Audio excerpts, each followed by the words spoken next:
The Bostonian is Matt Perrault. This is our city. The book is Dave Sharapan. Pay him. Pay that man his money. Together, they are the Bostonian versus the book. You covered! You covered 12! I covered! Follow the show on Twitter at Boston versus the book. How do you like them apples? Bringing you the best insight on sports betting news, Matt and Dave's daily picks, and an entertaining and unfiltered dive into the sports betting industry. Here's Dave Sharapan and Matt Perrault. And here we go.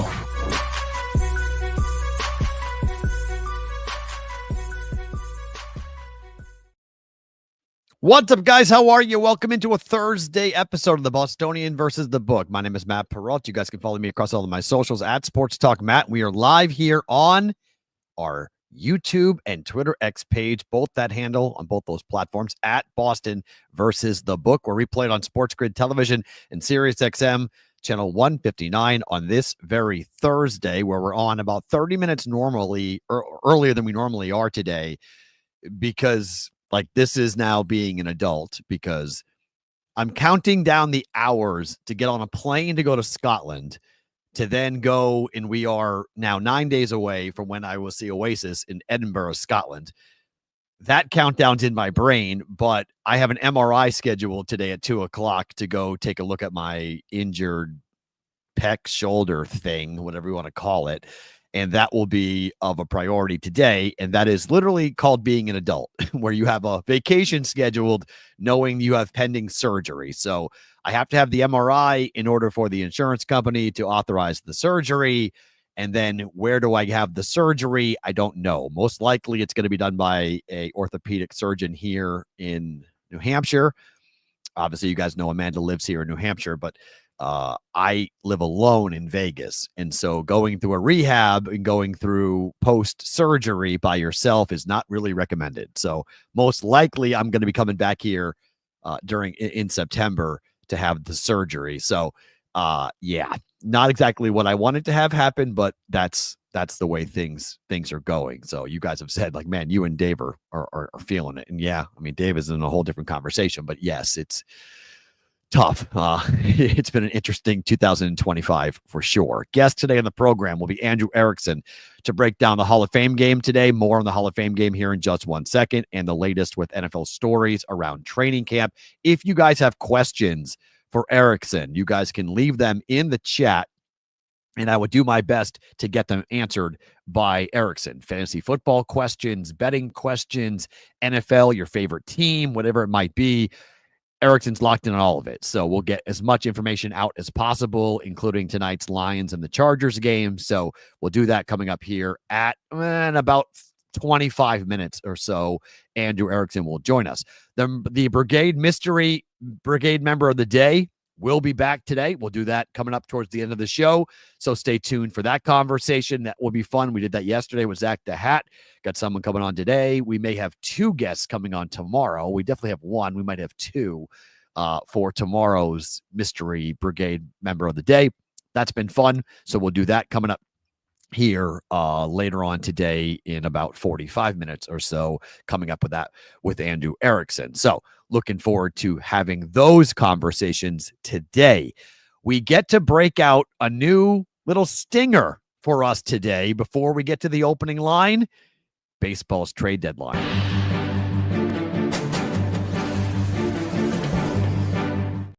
I've always wanted a breaking news sounder. We have a breaking news sounder for BvB now. Well, let's talk about the trade deadline, because there have been some really big moves that have been made already. Gino Suarez going back to the Mariners. I made this joke on Twitter, but I really want to know this, because it is pretty wild that Mike Hazen and Jerry DiPoto or DiPoto, right? DiPoto is his last name, the head, if you will, of the Mariners. These guys are like best friends, because they always do trades together. And not only did one player, one big bat, get traded from the Diamondbacks to the Mariners, we had two, because Gino Suarez is now going to become a member of the Mariners to play third base. He was there in 22 and 23. He was then traded to the Diamondbacks in all what it was is a salary dump. And then they turned around and traded for him again and got him back. So now you have this ridiculous 1-2 punch of Suarez and Cal Raleigh. In fact, it's historic. We haven't seen this in a really long time. The Mariners are the second team in Major League Baseball history, according to Oppostats, to enter August with 2 players on their team with 35 or more home runs. The other, the 1961 Yankees with Roger Maris and Mickey Mantle.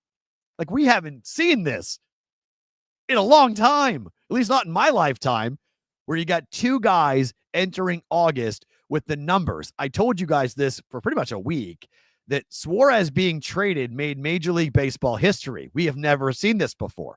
We have never seen a player with 35 or more home runs be traded during the regular season. And now Suarez is with Naylor, who's going to play first base for the Mariners. So now they have a power hitting first baseman, a power hitting third baseman, and a power hitting catcher. Okay. The numbers yesterday for the Seattle Mariners, they were 21-1 to win the World Series. In the wake of the Suarez deal, it has changed dramatically. The Mariners are now 16-1 to win the World Series in the wake of this trade. But hold on. It's not just, and by the way, those numbers were from 11 a.m. Eastern time. So I'll double check that again here because of the trades that have happened recently to make sure that those numbers haven't changed dramatically. 17-1. The Mariners numbers have gone down a bit, surprisingly enough, because where are the Padres at 26 to? They're currently 26-1 at FanDuel. When I pulled it, they were 27-1. So a little bit of a move there on the Padres, because the Padres, oh my, the Padres made a move.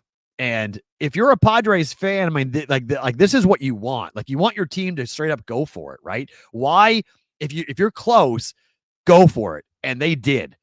Here is your trade for the Padres and the A's. The number 1 prospect in the A's organization is now the former number 3 overall prospect in all of baseball, in Leo DeVries. That shortstop is part of the deal because Mason Miller is a flame-throwing reliever that is going to energize that Padres team. And oh yeah, by the way, JP Sears is the best pitcher from the A's, who is now going to the Padres. The star of the trade is Leo DeVries. But the other prospects, the number 3, number 13, and number 17 ranked prospects in the Padres organization, this is a haul. Like, if you're an A's fan, it hurts to watch Mason Miller walk out the door. It hurts to watch JP Sears leave, obviously. Nick Kurtz is still on your team. So you didn't lose, at least as of last check. It could, if I'm wrong, somebody please enlighten me. But Kurtz is still on your team. But you have traded to get 4 really highly ranked prospects, including what might be the number 1 prospect in Major League Baseball in Leo DeVries, now becoming an NA, who very well might become part of the Las Vegas A's. By the time he's ready, we'll see when he comes up and when he's ready to play, but he might be very well, needed. He might be very well ready for the Las Vegas A's when they are there. The other trade that happened kind of right before we ended up going on the air, that there are, and I mean, I guess it was a little bit before, but Bieber getting traded was a little bit of a surprise, and him going, we've seen the Cardinals be very active in trading a bunch of players here today. Tyler Rogers got traded here today. Shane Bieber going to the Blue Jays. If I'm the Blue Jays and if I'm a Blue Jay fan, I want more than just Shane Bieber.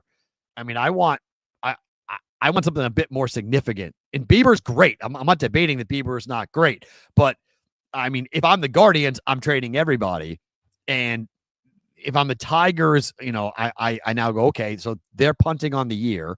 We know, we talked about it before, that the Class A decision, the Emmanuel Class A being shut down along with Luis Ortiz, was going to put a strain here on the Guardians as to whether or not they were going to be contenders or not. So now all eyes are on Stephen Kwan, whether he's going to get traded, the All-Star from this year. Does he get moved? But Bieber has spent his entire year with Cleveland, Cy Young Award in 2020, career record of 62-32 with a 3.22 ERA, with 958 strikeouts in 136 games, 134 starts for the Guardians, debuting back in 2018. He had agreed to a one-year deal for $14 million with a player option in 2026.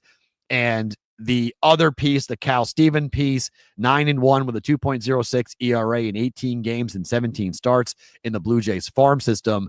Second-round pick overall in 2024. He's made one start here in New Hampshire, literally like a mile from where I'm sitting is where the New Hampshire Fisher Cats, the AA affiliate of the Toronto Blue Jays, where they play. He got promoted, and then he got placed on the IL on July 20th for right shoulder impingement, which is never something you want to see for a player who got traded.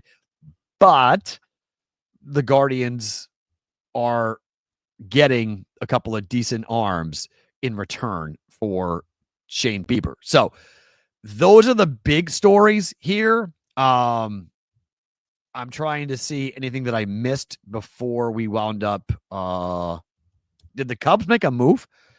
Yeah, the Padres deal is the big one. The Guardians going to the, giving up Bieber for the Blue Jays is a big one. And a bunch of ancillary moves, like nothing that I'm going to say that's like all that earth shaking. The Tigers acquired Sewell. Okay, so the Guardians traded away another reliever. Mariners getting Suarez is huge. Ohtani left with cramps yesterday. That would have been a much bigger story today if we had time, but not. It wasn't pressing. He leaving the game after 6 pitches and all balls, and 2 of them being wild pitches. Definitely a concern, definitely a worry there, but nothing too crazy. Kyle Finnegan. Okay, there's your latest. The Tigers are going to acquire the closer for the Nationals and Kyle Finnegan. So he gets traded. So that's big for the Tigers to get some more help from a pitching staff perspective.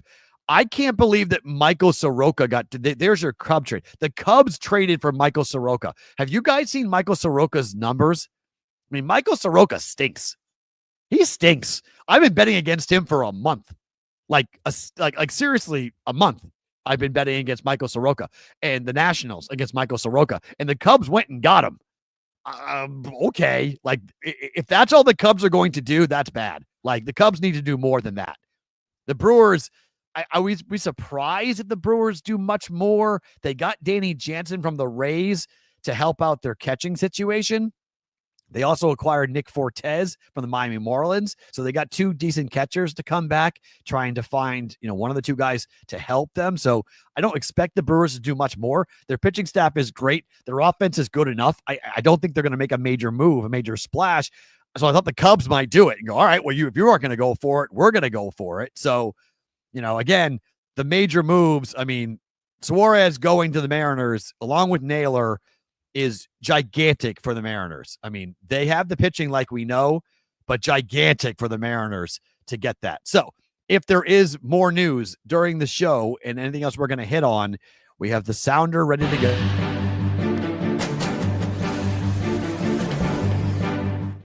So you guys in the chat, let me know, because I can't monitor everything. If there is a breaking news story in a major trade, put it in the chat. Let me see it. And we'll do the breaking news sounder and bring it across to you guys as soon as we can get confirmed. Don't be had, by the way. Like, do us a favor and don't, make sure it's accurate. Don't get, for a fake tweet or something. Don't fall for it. But let's cover this with baseball for the trade deadline. 6 p.m. tonight for the Major League Baseball trade deadline that will happen. Seattle so far making the biggest of moves. I like it a lot. Told you yesterday, I thought it was a decent play. 16-1, 17-1, somewhere in that range, depending on what book you're looking at for the Mariners here. Win the World Series. Don't hate it. Don't hate it at all. Mariners absolutely went for it, getting 2 big bats off the Diamondbacks. And we talked about it yesterday during the opening line about what team could make the most impact. And it is the Diamondbacks had the ability. So far, they haven't traded everybody. So we'll see what happens next with that. We'll see if there's going to be a major trade done for other players, the Diamondbacks. Their pitchers are the big question. Zach Gallen, is he going to go? Who gets moved else? If you're going to take away Suarez and take away Naylor, you figure they're going to look to move everybody. So 1, 2, 3 pitchers potentially could be on the move from the Diamondbacks. And maybe that goes right up to the deadline at 6 p.m. Eastern time for that today. But so far, the Seattle Mariners making a big move. Blue Jays also making a big move. And then arguably the A's and what the Padres did, getting 2 elite arms in Mason Miller and JP Sears, are the biggest moves so far for Major League Baseball trade deadline. Spectacular. Opening line. Let's talk football.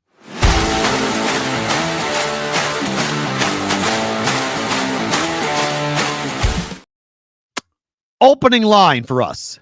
Betting on the Hall of Fame game is blank. Fill in the blank. It is back tonight. Football. Is it really? Everyone's saying this. Football's back. Here we go. Football's back tonight. It is the earliest that I can remember a Hall of Fame game. In fact, I believe it is the earliest. It's the first time ever in the month of July we have NFL football on July 31st, tonight, between the Chargers and the Lions. I'm not going to knock anybody who wants to bet on this game. I'm not going to say you're crazy. I'm not going to say you're wrong. Total's up to 33.5. Lions are favored by 1.5. Chargers are going to come in and they're going to play a lot of Trey Lance. They want to see what they got in Trey Lance as a backup to Justin Herbert. So let's see what he looks like. Let's give him a shot. Let's go ahead and play him and see if it actually is going to work out. But the problem I've got with this game tonight, and the reason why I'm not betting this game tonight, is that the Hall of Fame game is hard to bet anyway. The Hall of Fame game is not easy. If I'm filling in the blank, betting the Hall of Fame game tonight is hard. What is this going to look like tonight? We have no idea what these teams will look like. You can say, well, Matt, just bet the under. Well, the problem with betting the under is that the last 3 Hall of Fame games have gone under 32.5. Over 32.5, 33.5, where the current number stands. The average points scored in the last 3 Hall of Fame games, 38. So everyone says just bet the under. Well, we've seen some offense. If Trey Lance plays tonight, Trey Lance wants to go and showcase his talents to, if not just the Charger coaching staff, to another coaching staff that might be looking around saying, okay, maybe we can do something with Trey Lance. It didn't work out with the Packers, and let's see, it didn't work out with the Cowboys, and let's see if it's going to work out with the Chargers. I think a lot of people are figuring out that Trey Lance is with the Chargers right now. Be like, oh, I didn't know Trey Lance was with the Chargers. He's there. So then now Detroit has 2 quarterbacks to go behind Jared Goff, Hendon Hooker and Kyle Allen, who are going to be playing tonight. They want to go and play. Let's see what this offense looks like without the mastermind of the offense over the last couple of years for this Lions team. They have new offensive coordinator, new defensive coordinator. Let's go see what the offense looks like with these 2 guys, with Hooker and Allen playing tonight. But I'm not betting this because this is too early. This is frankly just too soon to go and play and have this be a part of a money-making opportunity. The prop bets are all over the place. We don't know the rotation. And these coaches are notorious. If you look at Harbaugh, you think that Harbaugh is going to show anything? We know that John Harbaugh likes to play this and win every time his team plays in the preseason. It's always one of the best bets, right? Just bet the Ravens to win. But Jim, I don't think Jim wants to show anything tonight. He wants no part of this. He's not interested in doing any of this. So this is going to be vanilla. This is going to be very basic. This is going to be nothing tonight. Okay, it's football, but even high school football in July, you know what you're watching. It's hot. It's not going to be competitive. It's football in name only. And I don't call preseason football fake football. But it is fake football tonight. This is fake football. This is not real. This is football in July. We're just not going to see anything of value. We're just not going to see anything that makes you go like, okay, yeah, this is what I want to be watching. Just because I don't believe, I was sifting through some of these player props and like, the first quarter bet and the first half. Lions are favored by, -1.5 in the first half, where they may play their starters more, or at least may play a couple of their starters. Most teams are just going to sit and do nothing tonight. Like, why would you want to have anyone that could see real playing time in the game tonight? And so it's guys who are playing who are not going to be part of the football team going forward, either or. And so I know we've cut down on preseason games, and thus the snaps in these games are held to be more important because of the fact that we don't play the same 4 preseason games anymore. And we should cut this down to 2 preseason games, to be quite honest. But it's July 31st. It's July 31st. We're not playing football till September the 4th on Thursday night. Like, we're a month away. We are a ways away from playing a regular season NFL football game and betting preseason.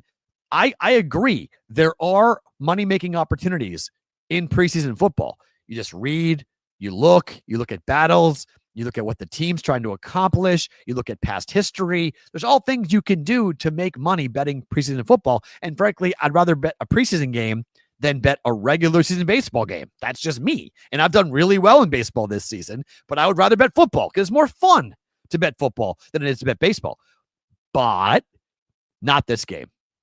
Not this game. I'm not betting this game. I can't do it. It's probably going to be really boring. Yeah. Right. Zach the Hat, best bet. We come in tomorrow and go, that game was boring. I would agree. It's going to be boring. There's going to be a lot of, and look, Major League Baseball was smart. Major League Baseball, the trade deadline is today. There are 3 games in Major League Baseball today. There's 3 games like that. That's it. Tampa Bay at New York, Atlanta at Cincinnati, and Texas at Seattle. So it's a perfect time to put a football game right here on this Thursday on July the 31st. Put it here. Hall of Fame game. Hopefully the weather holds and no thunderstorms or other crap in Ohio that can pop up. Play the game. You're going to do decent numbers. NBC will do good numbers tonight nationally. People will at least turn it on for, 10 minutes, 20 minutes, because it's football. They're going to be like, oh, look, it's football. And then you're quickly going to go, well, that's not football. Like, yikes. That's just a bunch of guys hitting each other, and that's not really football. It's not NFL football. None of these guys are going to be making a paycheck come September the 4th in the NFL.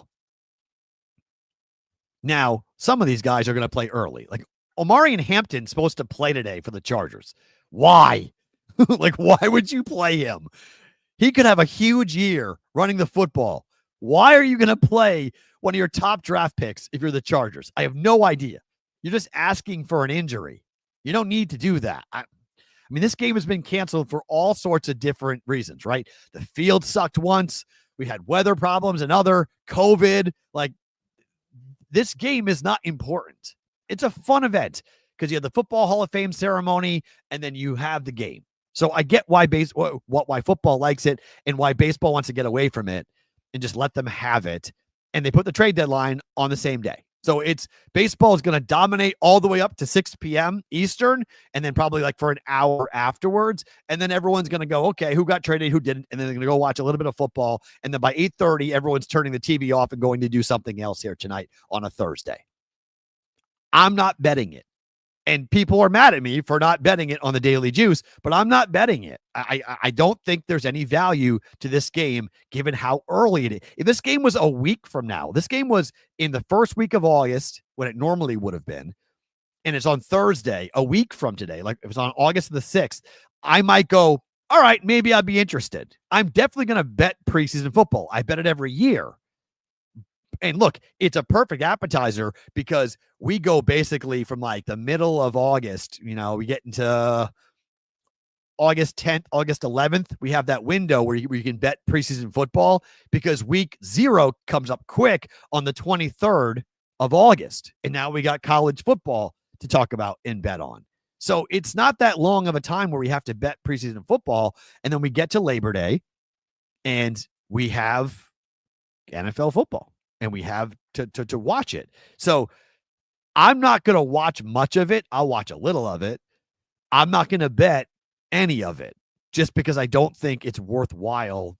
I think there's a bunch of other things to watch, plan on, look forward to than watching the Chargers and the Lions tonight. If you're putting a gun to my head and say, what am I betting?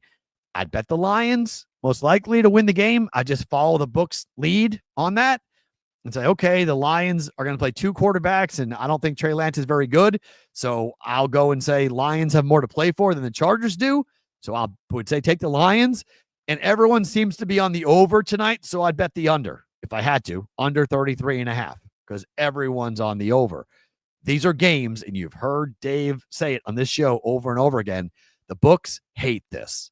The books go into preseason football. Oftentimes, they're at a disadvantage on the information side of things. The gambler tends to know more than the book does for these games tonight, which is somewhat surprising. That's not all that normal. Before we get to Andrew Erickson, who will join us here in about 5 minutes, let's talk about what happened last night.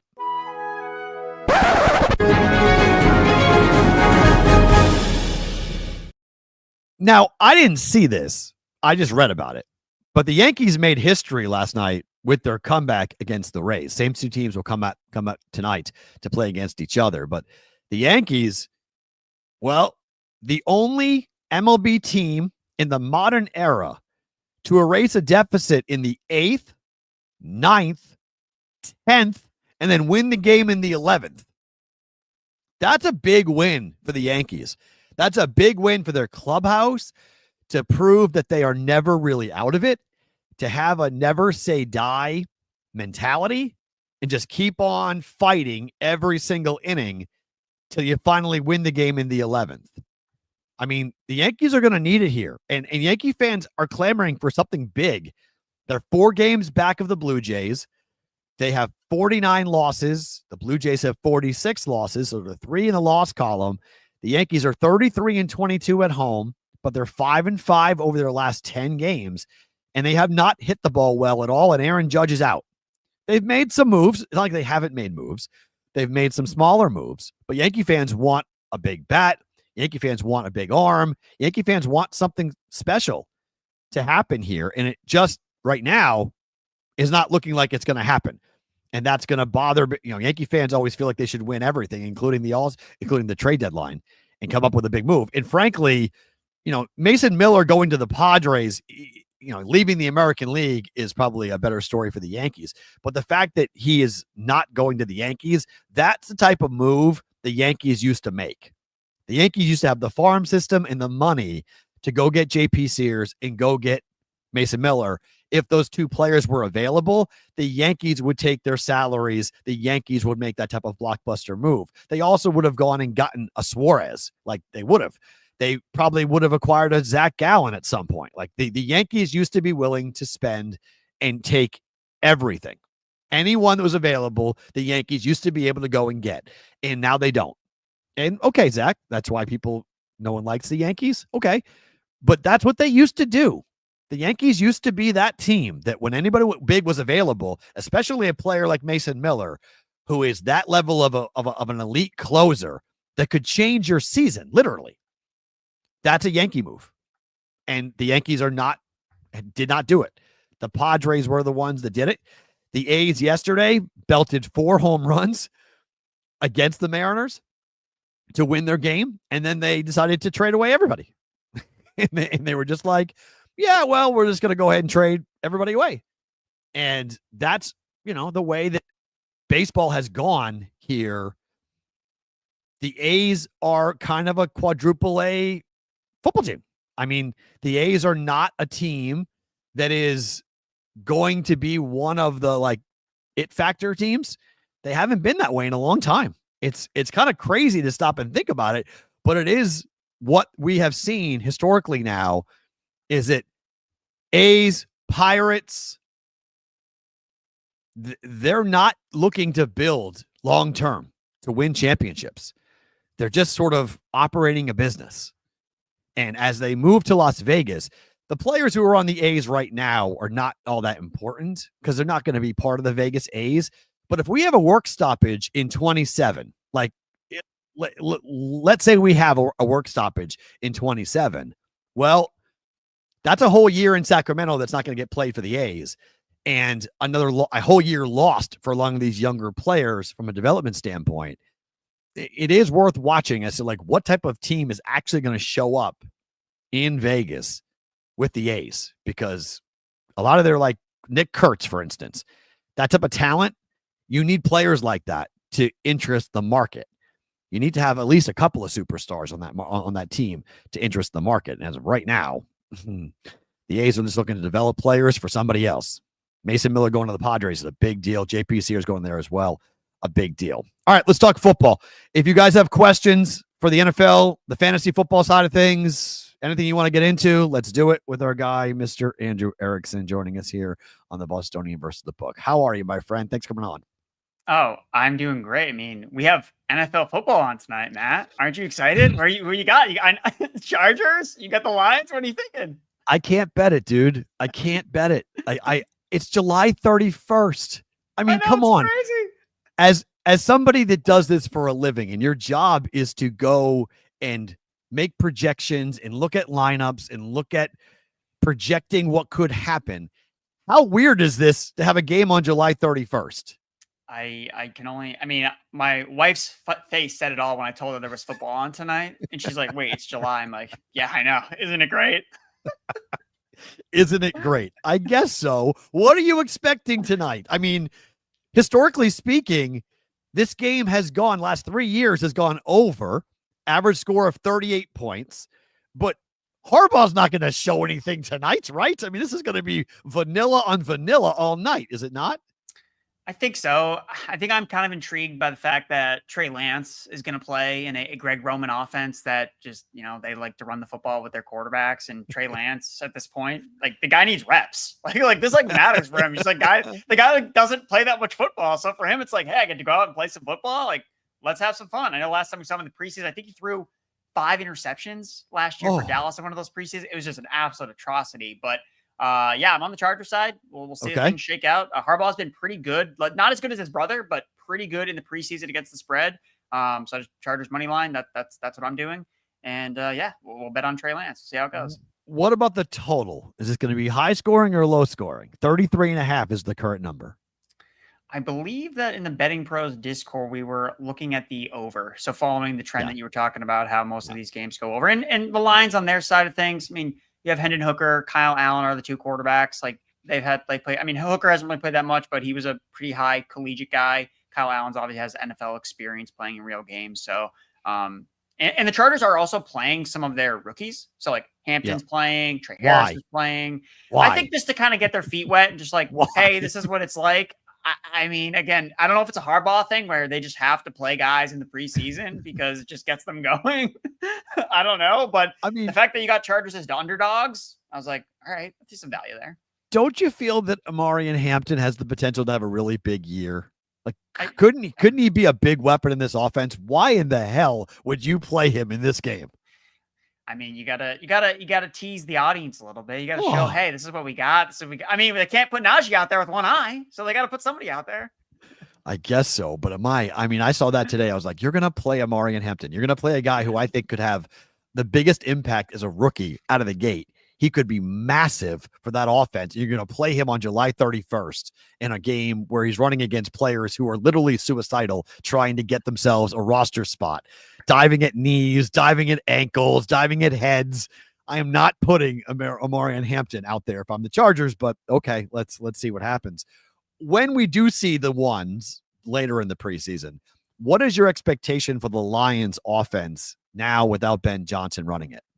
Yeah, there's with John Morton coming over from Denver, and he was with Detroit in 2022 as an assistant, so it's not like he's totally unfamiliar. But the rumblings from camp have really been about him putting players in positions to succeed, not so much about the scheme kind of opening up opportunities. So with Ben Johnson, we knew that the offense was very centric about let's get the slot receiver involved, like a lot of Amon-Ra St. Brown, whereas John Morton, what he's kind of talked about is more about getting our explosive playmakers in space. So I think featuring less of the David Montgomery, Amon-Ra St. Brown type of volume players and featuring more Jahmyr Gibbs, more Jamison Williams, more guys that, hey, just get them the ball one time and they just score an 80-yard touchdown. Kind of like making it easier so they don't have to win every single drive, every single play.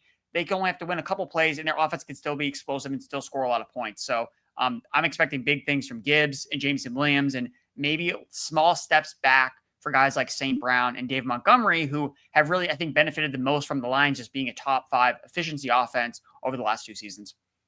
On the other side of the ball, and obviously we got to wait to see what the ones are going to look like here, but where are you on the Chargers in the AFC West? Because the Raiders, I don't know how you feel about Pete Carroll, but the feeling in Vegas is that the Raiders are going to be better than people think with Geno Smith.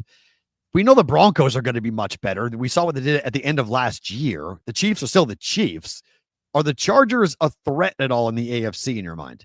I think that they're going to be kind of in that playoff mix, the playoff bubble, right around, I don't know what their win total is, probably around 9.5 wins or 8.5 wins. So I think they're going to be right in that vicinity. I think Vegas has it right with where their win total is projected at. But I do have some concerns about last year in copying and pasting, because last year they had a really easy schedule, especially early on. Like they were beating up on really bad teams. And when the competition started to kind of increase, they ran into more issues. Now, obviously bringing in Hampton is hey, we need to solve the running game. We can't rely on J.K. Dobbins, Gus Edwards. Those guys aren't even on the team anymore. So they totally reset the backfield, hoping they get a better ground game with Justin Herbert, because we know Justin Herbert can be one of the best quarterbacks in the NFL. It's just a matter of him in the right system. If he's not dealing with another injury, like that's been a big thing for him too. Last year, he hit career highs in rushing yards and rushing attempts, despite the fact that he dealt with that plantar fasciitis injury in the offseason. He missed a ton of training camp last year. So I think he's going to be a little more comfortable in the system this season. But to your point,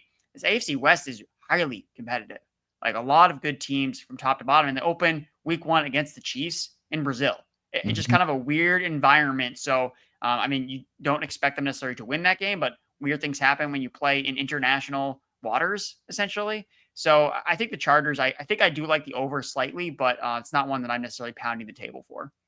Erickson, the news yesterday was big and surrounding Trey Hendrickson deciding to show up to Bengals camp, and clearly they have some issues with Stewart, their first-round pick out of Texas A&M, whether he's going to play or not. We know in week 1 and week 2, like last year with the Patriots beating the Bengals, that this team loses consistently in week 1 and week 2. But where are you on the Bengals this year with Joe Burrow and company signing the big deal? He's got Chase, he's got T. Higgins. Are you high or are you down on Cincinnati? With the offense, it just seems like they're just primed to run back exactly what happened last year. The defense looks like it's going to be absolutely terrible again. I mean, the best, it just seems like they're worse than last year, which you don't think was possible, but somehow they've pissed off the 2 best players they could have on the defensive line. And now those guys aren't going to be necessarily major contributors. So that's a massive problem for them. And something that's kind of gone under the radar, their offensive line isn't great.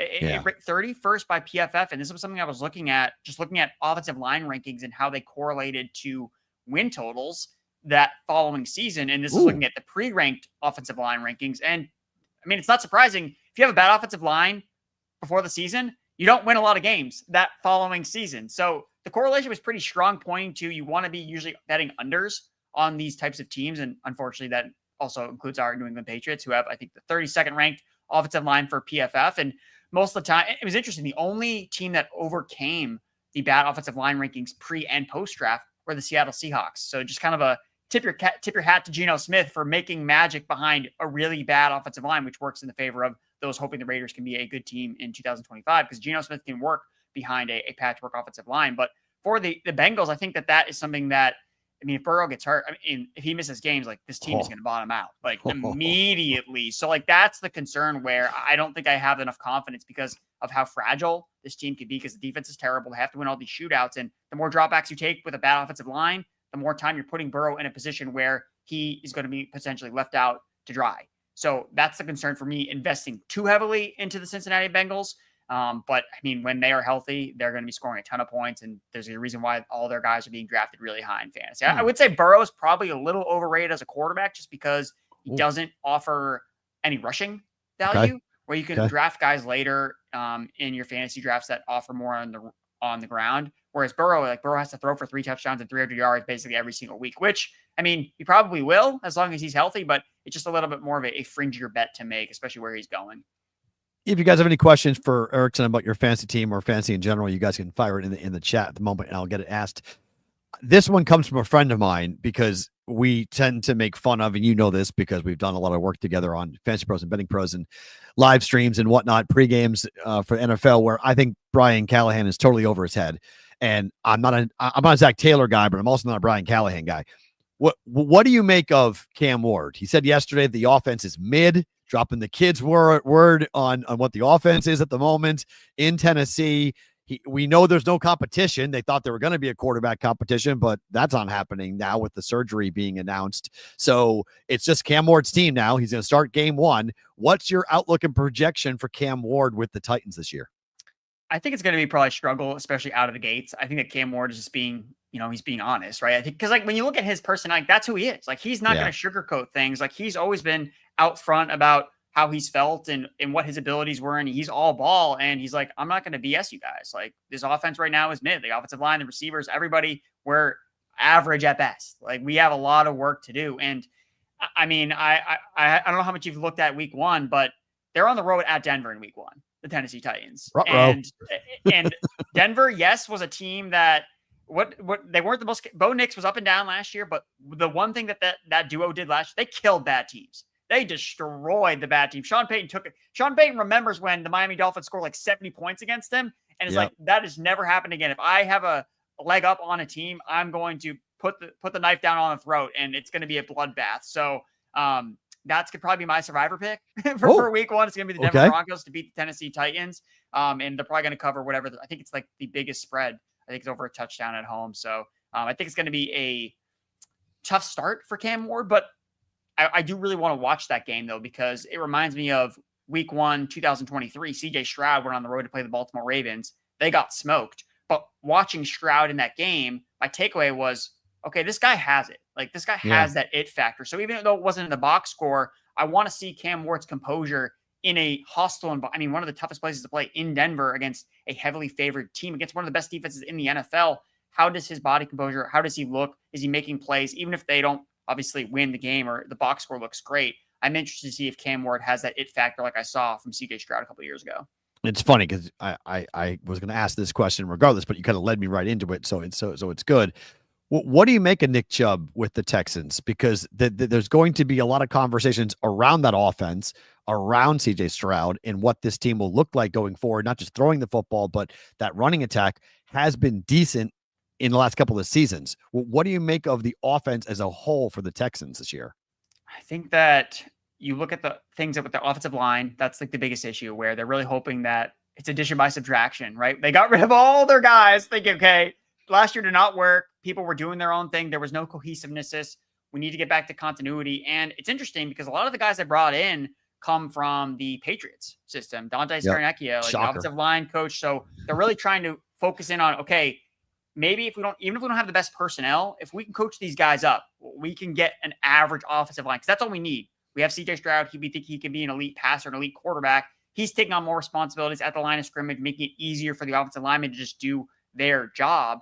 So I think that it's still probably going to be a struggle, though, from the run game. Nick Chubb, I don't think he has that explosiveness anymore after all the injuries. I mean, even last year, he's coming off a broken foot. This is different from the other injury he had on that Thursday night game that was absolutely devastating, gut-wrenching. I think the vision is still there for him, but I don't know how much he has left in the tank from it. I mean, the D'Amico Ryan's quotes about Nick Chubb were not necessarily super endorsing. Just being honest, this guy's not young anymore. This is an old running back. So Mixon's banged up. They drafted Woody Marks in the 4th round, but he wasn't impressive as a rusher. He really benefited from the Mike Leach air raid, caught 260 balls out of the backfield at the college level. It looks impressive for a running back when you put the context of the offenses he was playing in. There's a lot of running backs that have followed similar paths that have not made that transition to the NFL level. So I wouldn't be surprised if Joe Mixon, we get more bad news about him and his ankle foot injury, they make a trade for a running back. Someone that I think that kind of under the radar, Breece Hall. That would be a bold prediction I would make if they would make a move for Breece Hall, because Breece Hall has no allegiance to the new coaching staff with the New York Jets. Every every other day, it's another puff piece about Braylon Allen, the guy they drafted in the 4th round last year. Right. And Breece Hall even said, I'm not their guy. Like, I have to prove it to them. So if they find that, hey, we feel better about Allen, Isaiah Davis, guys that we drafted in the day 3 picks 2 years ago, we can sell Breece Hall or trade him for a 3rd round pick. Let's do it. And we know the Texans need a running back. So that's something I would keep an eye on as well. All right, I got a question from the Brigade here in a second, but I want to get this one in before we do that because, and I love Frank Schwab. He's a friend of mine, but Frank and I went back and forth last year because he had the Jets really high last year. And I was like, what is going on? He was at the Circa Ultimate Football Contest weekend. And afterwards I was like, Frank, what are we doing? And he was like, oh, the Jets, their offensive line. Da, da, da. I was like, okay, it's the Jets. I'm not buying it. He was all in. So he came out this morning with his power rankings and he has the Patriots at 25th. The Patriots ranked as the 25th best team behind the Colts, the Dolphins, the Jaguars, the Falcons, the Cardinals. What's with the disrespect to the Patriots already? No one likes the They're not 25th in a power ranking in the NFL in your book, are they? I don't think so. I think I would take them over the Miami Dolphins easily. Yes. I would very much take them over. I mean, they've just made improvements at every facet. You look at the head coach, you look at the defense, they've made additions in free agency, the offense. All they did was add juice in the NFL draft. Like that was the one thing this team didn't have. And they said, all right, let's draft the most explosive playmakers at receiver running back. That's exactly what they did between Henderson and Kyle Williams.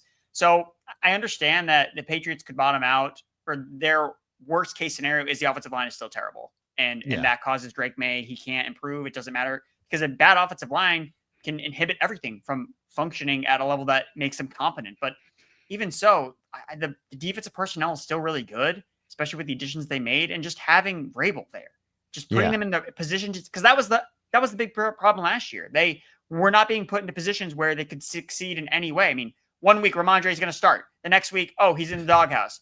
Like there's no cohesive. Like what are we doing here? Whereas Mike Vrabel, what do we see from every single year with the Tennessee Titans? He was a guy that got the most out of teams every single year. It's why he's so great against the spread, right? Because he was always getting the most out of those teams in a similar fashion to Mike Tomlin, where that's why like Mike Tomlin is a dog every single time. Like, you just bet him. And it's the same thing with Mike Vrabel to an extent. So I think that 25th, again, I wouldn't put them in like the top 10 or like not even necessarily top 15, but I mean, I think they should be well ahead of the Colts. I mean, the Colts and Dolphins have head coaches on the hot seat. Big time hot seat. I would definitely put the Patriots above both those teams. I would agree. All right, we'll get out here on this. Our guy Eric wants to know about Travis Kelce. I think a lot of people want to know about Travis Kelce and the offense here for the Chiefs. Very quiet last year. He was louder in the postseason, obviously, but a quiet regular season. What do you think he has left in the tank? He's lost weight. He claims he's reimagining himself at the end of the year, but I can't get over the haircut. I don't know what's going on with the locks. I know Taylor's got her own people with him and wanting him to look a certain way. He's in Happy Gilmore too. I watched that last night. He's in that movie. What's Kelce looking like this year in your mind? So the outlook for Kelce is definitely better when you factor in the Rashee Rice suspension. I think that that's a huge win for those that are trying to buy into Travis Kelce having a bounce back. Because last year, the compiling stats were there. I know that he totally fell off. I mean, he had that one postseason play against the Texans and then just did absolutely nothing the rest of the way. So that is a concern that he falls off at the end of the year. But to start the year, especially if Rice is not available for the Kansas City Chiefs, he's probably going to be the number one option underneath. And you're already seeing some of these Chiefs receivers. Again, Rice will get suspended probably. Xavier Worthy is now in the concussion protocol. Marquise Brown is already banged up with an ankle injury. So by default, Travis Kelce is going to end up being that underneath option. Is it going to look great? Probably not. It's going to be a lot of catch and fall down. But he, despite the last year's struggles, he still led all Chiefs or all tight ends in red zone targets. So even if he's just getting there by touchdowns, if they're throwing more in the red zone, I think that he can be a serviceable tight end that I would probably suggest try to get out before things kind of bottom out. So a guy that maybe you want to put on the trade block after he's been like, oh, he's impressive for a month. He's back. He's probably not fully back. He's probably just fresh from all the time off. And you probably want to sell high, but I think he can definitely be productive to open the year. Very cool. Erickson, for guys who want to follow you and get your stuff, where can they find it? Yep. Everything over on social media at Andrew Erickson _X, Instagram, Twitter, TikTok, all the good stuff. And all my content for fantasies at FantasyPros and the same thing on BettingPros. We will reconnect when there's real football to have a conversation about, and that is preseason. I'm getting it with preseason, but like an actual game that's worth, or games that are worth watching. Thanks for the time, buddy. We'll talk soon, all right? Awesome. He's Thanks, the one Matt. and only Andrew Erickson joining.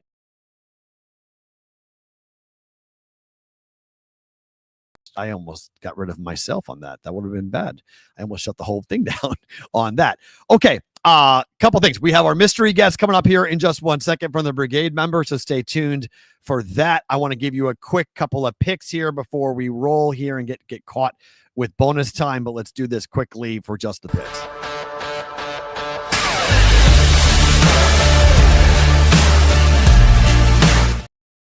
All right, let's go. There's 3 games in baseball tonight. So I told you I'm not betting football. So what am I betting? I think you could bet the under tonight for Seattle and Texas. You've got Kirby and you've got Rocker going, 2 very good starting pitchers. I would expect both those guys to be under their props. We'll get to Kirby's here in just 1 second, but I think we're going to see a low-scoring game. Texas obviously has been one of the best unders in Major League Baseball this year, and I think for Seattle, the help is on the way, but I think they're going to take some time, obviously, to get everybody constituting in back in. And just because it's Kirby against Rocker, I don't think we're going to see a lot of offense on either side. So I think under 7.5 is a good play. Take it be a 4-2 type of final here between Texas and Seattle. Only 3 games to get into, so don't go too heavily in baseball. But I think if you're not going to bet football tonight or the W tonight, I think the under 7.5 for Texas and Seattle is a decent way to go, and that kind of correlates into the prop bet of the day.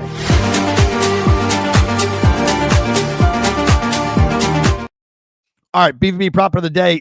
Same situation here. I'm going to go with George Kirby to go under 2.5 earned runs. I do lean towards Seattle to win the game for this reason. Last time out, only 2 earned runs given up. He did give up 4 against Milwaukee and Detroit, but that snapped a streak of 3 consecutive games in which he gave up 1, 1, and 0 earned runs. That was against Pittsburgh, Kansas City, and the Twins. This offense here for the Rangers has not been good. We know the Rangers offense is just abysmal.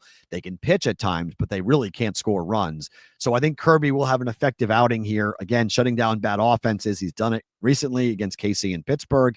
Now I think he does it here tonight up against the Texas Rangers. Take Seattle pitcher George Kirby to go under 2.5 earned runs here for tonight. Ryan Coote says hit a Stanton home run. Maybe. That's not horrible. That's not a horrible play either coming up on that. All right. So every day we've been going to the Brigade and asking you guys to jump on in and be a part of this. We've got a bunch of people coming on tomorrow. I think we may have 2 tomorrow. We know we have 1. We may have 2 tomorrow. We talked to Zach the Hat yesterday. There was nobody on Tuesday, but I believe this guy is still in Seattle. And so let's go ahead and bring on TP. Are you with me? ? Joining us here on BvB. What's up, man? How are you? Oh, it's doing well, Matt. It's great to be here, and I love when you're talking the Mariners. I've been watching the Big Dumper. I've been focusing on him. Yeah. Every time he's at bat, I try, anyways. Well, look at you guys got the 2. You got the 2 big bats. You got Suarez, which I thought once Naylor went there, I didn't think you guys would get both. You guys got both. You have a new first baseman and a new third baseman. You guys have got to feel pretty good in Seattle. I wasn't really. I was expecting something, but this is beyond hope. The Mariners. This isn't normally what they do. We're just barely in the playoffs, if you ask me. Right. But now I see maybe, with these 2 bats coming in, I give it. It's exciting. As I said earlier, I think Mike Hazen and Jerry Dipoto, they must go on vacation together in the offseason, because the fact that you can get these 2 guys who were friends, we know they're friends, but they're really friends now. This is like Danny Ainge and Kevin McHale type stuff here in terms of getting both of the 2 biggest bats that were available to go and get them and to go to the Mariners, where you guys are pitching your butts off. And you became, I said it earlier in the show, but it's the first time since the 1961 Yankees that you have 2 players with 35 home runs or more going into August on the same roster. Second time in history that's happening, with 41 home runs for Cal Raleigh and 36 home runs for Gino Suarez. So that's, if that doesn't sell tickets in Seattle, nothing's going to. So, there's got to be power and excitement for that. Yeah. I can I mean, I've been feeling it with the big dumper. I mean, everyone's kind of fired up about him, but this trade just happened, and I mean, I haven't even been able to react to it, but Right. it's exciting to hear you talk about it. You know, that's what you're here for, Yeah. and you got me jazzed. You Well, know, you should. I mean, and you got a good game. You got a game tonight against Texas, obviously a team in the division you guys are battling with. So you got a good game tonight to watch. It's nothing else going on really in baseball besides the Yankees. There's 3 games, so you have that to watch here for tonight. Now, look, I know you wanted to say something to Dave, so I want to give you the floor to talk to Dave directly here. And I don't know if Dave's going to be able to watch it now or later, but I know you wanted to talk to Dave. well, I'll try to keep it short, but Okay. on behalf of the brigade, I just wanted to say we're with you. We want what's best for you. We want you to heal and get better. We shared a date on 7/7/7, and you called it 7/7/7 because 2025. But I had a procedure done on that date. We talked about it, and I had a severe reaction. But I'm doing much better now, and Good. it's still day by day, but I feel like the resilience survivor, always forward. Never straight. Yeah. Dave, you can do it, and we're all on your side. And whenever you come back, it's just great. Yeah, I appreciate you saying it, and I think that's there's a lot of stuff going on behind the scenes at the moment that I hope at some point will be able to be discussed. I mean, it's happening, so it's in real time, so we can't really talk about it until we get past it and we have some reflection as to what's going on with Dave. But it's a situation for me where people have asked me a million questions about what's going on, and the answer is I don't really know. I'm not aware of what I can and cannot share, but I also just don't know exactly because I'm not there day to day. So I think when I get back to Vegas, I'll be able to give you guys more of an update, and because I'll be able to see him with my own eyes and go and actually talk to him myself and be able to make a report to what's going on. So, but thank you for saying that. I know that means the world to him. I know that you guys have talked a lot about, just both of you guys, what you're going through and what you're battling.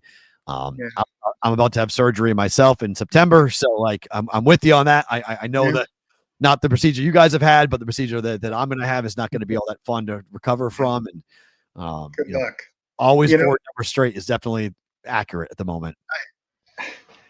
Yeah, I mean, it's meant so much to me, this mantra, getting through, being, surviving and persevering through it. And I'm thinking about getting the tattoo too.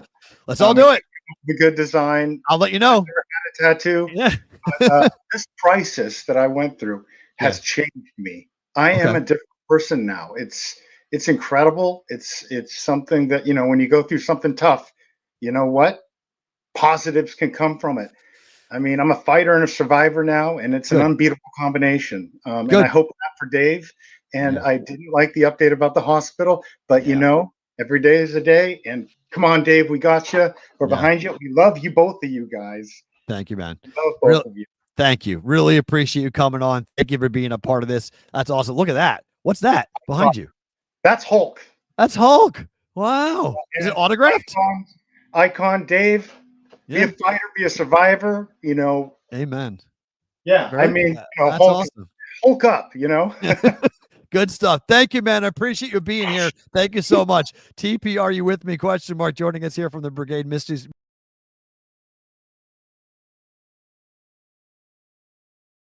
Sorry, I need to put myself back onto that. That's what I'm trying to do on this. I'm just clicking buttons. Good stuff there. Good to get him on the program. All right. Almost done for the show here on the guys who are watching on the replay for Sports Grid and SiriusXM. Bonus time on the other side. We got a lot of stuff coming on bonus time. I got to go kind of quick because I have a 2:00 MRI, but I'll say this. So Dave, we told you Dave went into the hospital on Monday. As far as my last report that I got, Dave is still there in the hospital, trying to recover from what happened on Monday. So that's all I really know. And hopefully I'm going to be able to get back to Vegas and he'll be out of the hospital. By God, I hope so. And then we'll be able to have a conversation with him about everything that's happening.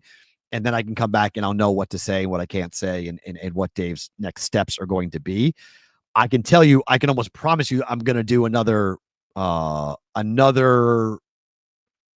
fundraiser type money making thing for Dave, like trying to raise as much money as we can for the family to pay for the medical bills, because the bills are going to be staggering for the family, like just absolutely staggering. So we're going to try to do some stuff with that.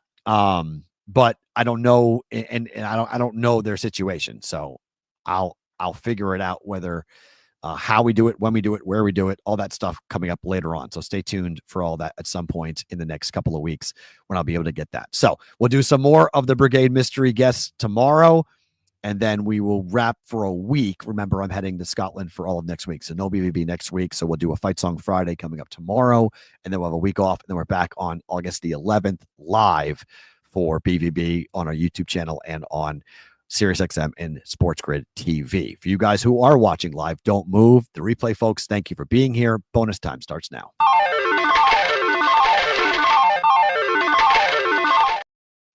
All right, let me rip through a couple of things here, because the Circa Sports Pro Football Story of the day, if you guys haven't been following along and don't know about this, there are a bunch of people showing up this weekend. I got a bunch of calls on this for the Ultimate Football Weekend, August 21st and 22nd. Ultimate Contest Weekend for all of the football contests, Million and Survivor. I actually was talking with Jeffrey Benson a bit today from Circa. Multiple ways to win with Circa Million. No rake on either game. They have the quarter prizes, the booby prizes, all things happening with Circa Million. $1,000 to enter. 5 picks against the spread, or Circa Survivor is pick 1 winner each and every single week. Enter in Nevada, and you can play from anywhere by hiring a proxy service, going to circasports.com for more information. This is a topic and a conversation that I'm actually surprised at how much heat this is getting.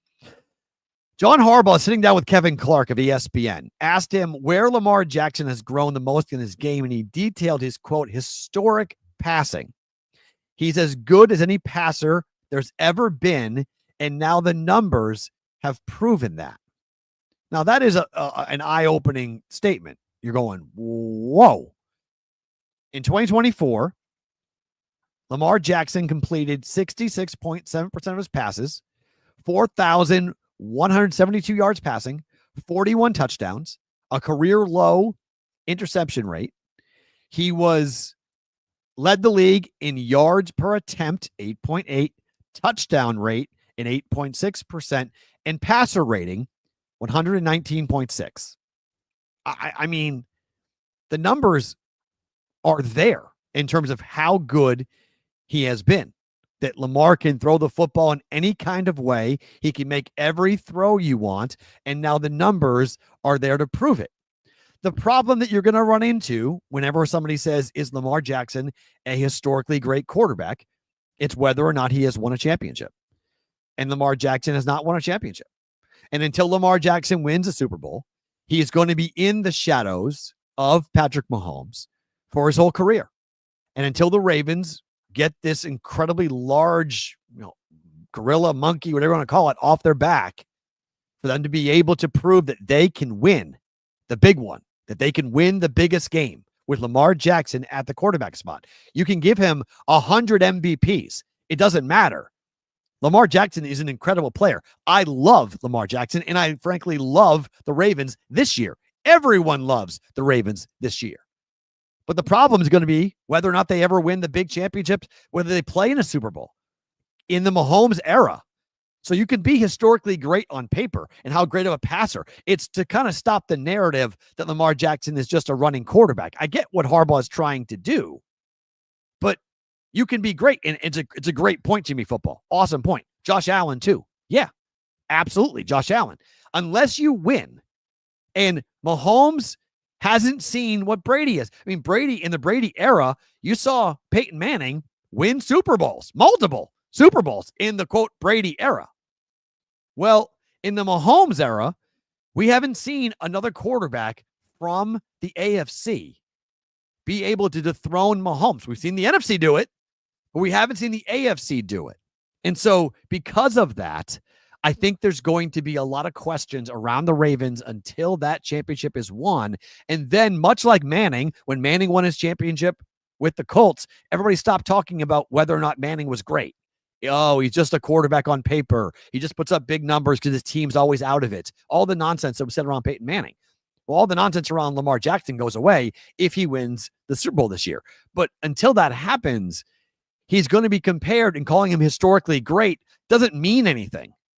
It means nothing. For Josh Allen as well, it means nothing. All the numbers, all the success. And Allen has beaten Mahomes.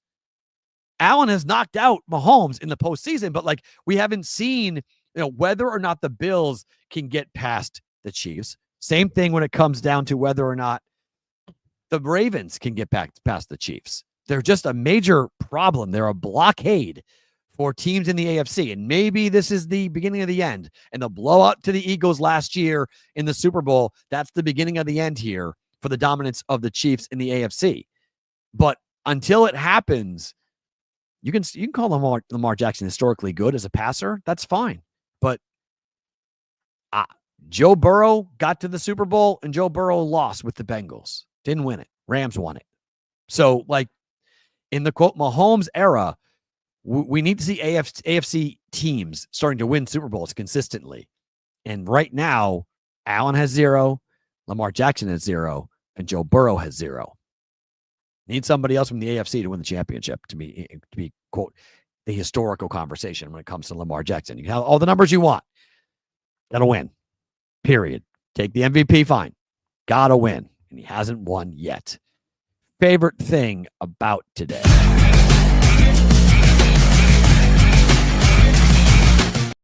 All right, my favorite thing about today, before we wrap the show here, is that this has been, I've talked to so many people in the last 48 hours about their concern for Dave and how much they're thinking about him and how much they are praying for him and waiting for him to talk and tell everyone what's going on. And I think at some point, Dave will do that. He'll feel comfortable enough to do that. I'm not the one to do that, but just like TP, Are You With Me, just said it. I think so many guys in the brigade have said it. Like, he's on our minds every day. We're always thinking about him. We're always talking about him. We're always a part of thinking about what he has meant to all of our lives. And we can't wait for the time when he is back here with us. And so favorite thing about today is that I felt the love for people who care about Dave. I talked to Mark Malusis yesterday. I talked to Scott Wetzel this morning. I talked to a bunch of Sports Grid people yesterday. I'm talking to Newbie later today. Like, I'm talking, there's so many people. I've connected with so many people all through Dave and caring about Dave that there is such a powerful community of people that care about him and want to see him get better and do anything to help him get better. Like, that's amazing. And I can't, we have to find a way to make sure that Dave understands how loved he is and how much we all care about him. And I'm sure we'll find some way to make that happen. But that's the favorite thing about today is the community of people that all around from Dave and all have connected because of Dave Sherapan and what the book has meant to so many people, not just on this show, but off this show and on other shows as well. Fight Song Friday tomorrow. Our first Fight Song Friday of the college football season, because it is August the 1st tomorrow. Amazingly enough, we've hit August. We've made it through the dog days of summer. Football, college football, 23 days away. First Fight Song Friday in season happens tomorrow for the Friday episode of the Bostonian versus the Book.